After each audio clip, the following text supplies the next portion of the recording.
Bora lá, pessoal. Letra C agora, né? Decida se f é diferenciável em 0 e 0. Na letra B, a gente calculou as derivadas parciais, né? Que é em relação a x, em relação a y. A gente viu que existe. Um vale 1, o outro vale 0.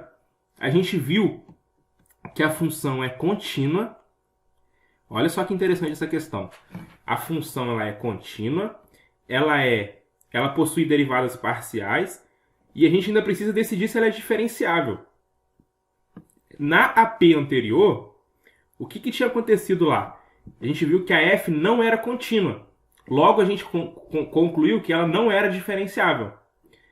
Nesse caso, ela é contínua. Só que o fato dela ser contínua não implica que ela seja diferenciável.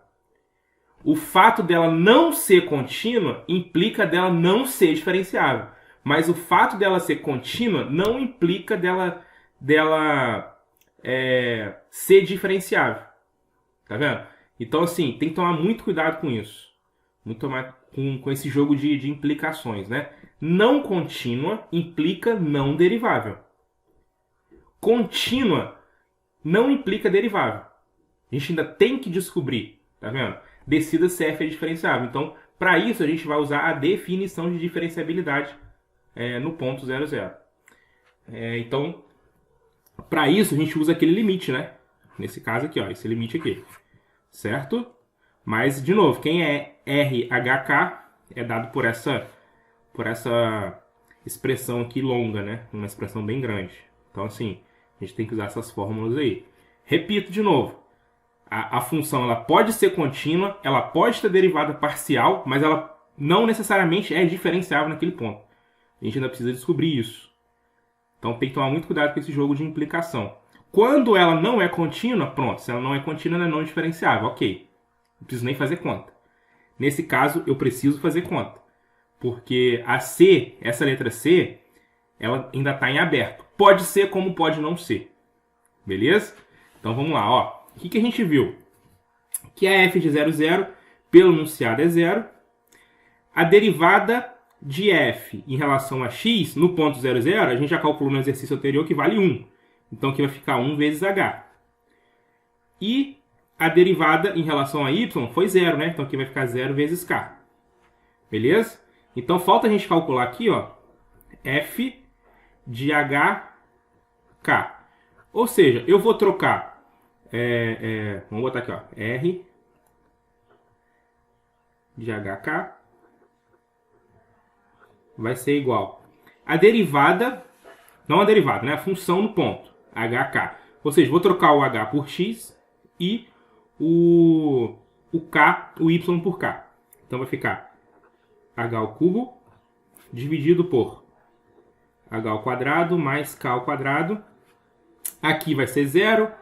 Então aqui é 0, aqui vai ser só H, então sobra só H, e aqui vai ser 0. Então o que sobrou? Menos H. Então daqui, o que eu tiro? Vai ficar H ao cubo, passa aqui multiplicando cruzado, ó, vai ficar menos H ao cubo. Coloco sobre 1 aqui, né? Só para vocês entenderem o que eu estou fazendo. Multiplico cruzado, faz aquele famoso, soma borboleta, né, que o pessoal gosta de chamar. Multiplico cruzado e multiplico os denominadores. Então faço 1 vezes h ao cubo, Agora eu multiplico cruzado aqui, ó. H ao quadrado vezes h, menos h terceiro. Agora é k ao quadrado menos h, é menos hk ao quadrado. Isso tudo dividido por h ao quadrado mais k ao quadrado. Então no final, o que eu tenho? Eu tenho menos h k ao quadrado dividido por h ao quadrado mais k ao quadrado. Porque aqui cortou, né? H terceiro com h terceiro sumiu. Então o que sobrou é isso aqui. Certo? Então o que eu tenho que fazer? Eu tenho que calcular o limite quando hk tende a 0, 0. De qual função? Ó, de RHK, que eu já achei, que é menos hk ao quadrado dividido por h ao quadrado mais k ao quadrado dividido por raiz quadrada raiz quadrada de h ao quadrado mais k ao quadrado. Agora aqui, que entre aspas, o problema, né? O que acontece? Nesse caso aqui, se eu aplicar imediatamente, eu vou ver que vai ficar 0 sobre 0, não vai me levar a nada. Fatorar isso aqui também não vai dar certo. Não tem muita fatoração, tá vendo? H ao quadrado mais K ao quadrado não fatora isso. Não é um produto notável, né? Então, assim, não é o caminho. Tá vendo?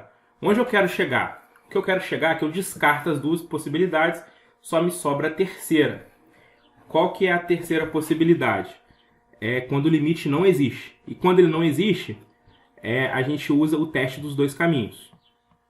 Só que olha o interessante disso. Aqui a gente começa uma parte bem argumentativa. O teste dos dois caminhos é o seguinte. É para mostrar que não existe, certo?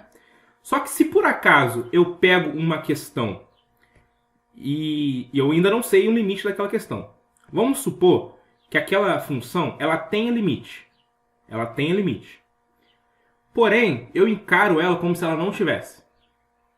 Quando eu aplico o teste dos dois caminhos, qualquer caminho que eu tomar vai levar no mesmo limite. Qualquer caminho que eu tomar vai levar no mesmo limite.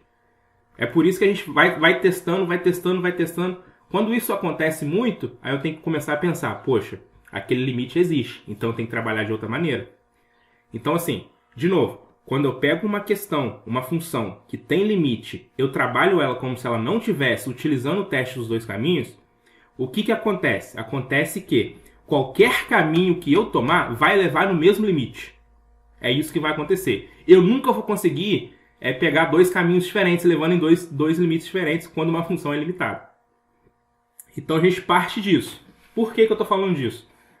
Porque se eu pego um caminho, o teste é dos dois caminhos, mas se eu pego um caminho e esse caminho, o limite não existe, se eu pego um caminho e esse caminho não existe, logo eu já posso concluir que aquela função não tem limite. Olha como é que isso é forte. É um teorema mais forte, né? A gente diz mais forte, porque ele serve para mais coisas. Se eu pego um caminho só e eu mostro que esse caminho, o limite não existe, eu já posso concluir que aquela função não existe limite. Por quê? Justamente pelaquela argumentação de que se eu pego uma função limitada e uso o teste dos dois caminhos, qualquer caminho que eu pegar vai levar no mesmo limite. Entendeu? Então, assim, é uma argumentação bem forte. Então, basta eu pegar um caminho só. Se eu mostrar que nesse caminho o limite não existe, pronto, aquela função não vai existir limite. Olha como é que isso é forte, né? Isso é algo bem forte. Tranquilo? Então, assim, o teste dos dois caminhos eu posso usar dessa forma. Eu posso pegar dois caminhos que vão para limites diferentes, ou eu posso pegar um caminho só que o limite não exista. Pronto, acabou. Eu já mato a questão. E nesse caso é dessa forma. É um teste, entre aspas, dos dois caminhos com um caminho só. É um pouco meio confuso, né? Mas faz parte do jogo aqui. Eu não consigo falar de tudo ao mesmo tempo, porque eu preciso de exemplo. E aqui é mais um exemplo disso. Então, assim, resumindo, ó, esse vídeo vai ficar um pouco longo por conta da explicação. Mas, resumidamente falando, é o seguinte. De novo, se eu pego uma função que tem limite, eu encaro como se ela não tivesse. Então, eu uso o teste dos dois caminhos. Qualquer caminho que eu tentar tomar vai me levar no mesmo limite. Tem que me levar no mesmo limite.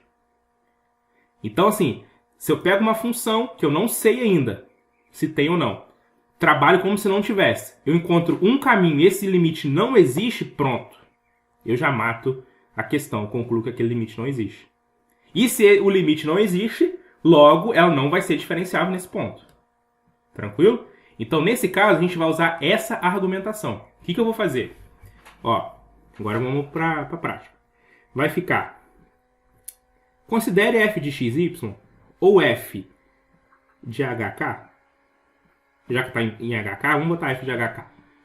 Igual menos h vezes k ao quadrado, dividido por h ao quadrado, mais k ao quadrado, dividido pela raiz de h ao quadrado, mais k ao quadrado. Certo? Agora a gente vai tomar o seguinte caminho. Considere epsilon de t igual a tt. Certo? Então vamos argumentar isso agora. Vamos lá. Então o limite quando t tende a zero...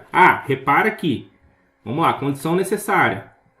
Epsilon de 0 é igual a 0, 0. Então eu posso usar esse caminho. Show? Beleza. Então, limite quando t tende a zero de f de epsilon de t. Isso é igual a limite de t tendendo a zero de f de tt, né? Então aqui vai ficar limite quando t tende a zero. Onde for h eu substituo por t. E onde for k eu substituo por t também. Então vai ficar menos t vezes t ao quadrado dividido por t ao quadrado mais t ao quadrado dividido por raiz quadrada de t ao quadrado mais t ao quadrado. Agora vamos dar uma simplificada nisso. Ó. Limite quando t tende a zero de menos t ao cubo mais 2t ao quadrado dividido pela raiz quadrada de 2t ao quadrado. Isso aqui vai ser igual a menos t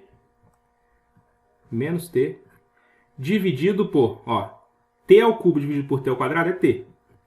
Então aqui vai ficar dividido por 2, né? Dividido por 2t ao quadrado. Igual a limite, quando t tende a zero, divisão de fração. Repita a primeira, multiplica pelo o inverso da segunda. Raiz quadrada de 2t ao quadrado. Então, no final, o que eu tenho? Limite de menos t dividido por 2 raiz quadrada de 2t ao quadrado. Isso quando o meu t tende a zero, certo? Agora repara o seguinte, que t ao quadrado eu posso tirar da raiz. Só que quando eu tiro o t da raiz, a raiz quadrada de t ao quadrado é o módulo de t. Então isso aqui é igual a limite quando t tende a zero de menos t, que multiplica 2 vezes raiz de 2, vezes, agora eu vou tirar o t ao quadrado da raiz, módulo de t. Então é módulo de t. Por que eu fiz isso? Porque o módulo ele vai influenciar na resposta. Tranquilo? Então, por enquanto, eu tenho isso. O que vai acontecer? Se eu pegar o limite, agora, vou colocar aqui uma aplicação. Se eu pegar o limite de t tendendo a zero pela direita de zero, isso vai ser igual a menos t dividido por 2 raiz quadrada do módulo de t. Por que eu estou fazendo isso? Porque é o seguinte, o que é o módulo de t? Vamos ver o que é o módulo de t. O módulo de t é igual a t se t for maior ou igual a zero. Perdoa o galo aí, eu moro na roça. Mas vamos lá. O módulo de t é menos t se t é um número menor do que zero. Então, como eu estou pegando... Vamos imaginar isso aqui numa reta numérica. Como eu estou pegando o zero pela direita, é um número maior ou igual a zero. Então, o módulo de t vai ser t. Então, o que eu tenho? Isso aqui é igual a limite, quando t tende a zero pela direita, de menos t dividido por 2 raiz de 2, vezes o módulo de t agora, nesse caso, vai valer t. Então isso aqui agora, ó, corta t com t, vai ficar igual a limite, quando t tende a zero pela direita, de menos 1 dividido por 2 raiz de 2. E isso é igual a menos 1 sobre 2 raiz de 2. Então o zero pela direita, a resposta é menos 1 sobre 2 raiz de 2. Certo? Por outro lado, se eu pegar o limite de t tendendo a zero pela esquerda agora estou pegando pela esquerda, ó. Pela esquerda é um número menor que zero. Então o módulo de t vai ser menos t. Então vai ficar menos t dividido por 2 raiz de 2 vezes o módulo de t, que nesse caso agora é menos t. E pronto. O que vai acontecer? Limite de t tendendo a zero. Menos t dividido por menos t vai dar mais 1, né? Então eu corto e corto. Então aqui sobra 1 sobre 2 raiz de 2. E isso aqui é 1 sobre 2 raiz de 2. Agora eu aplico o limite. E repara o seguinte, que esse limite não existe. Com isso aqui, a gente pode concluir que... Conclusão, vamos conclusão. Limite de HK tendendo a 0, 0 de f de HK não existe. Logo, f não é diferenciável.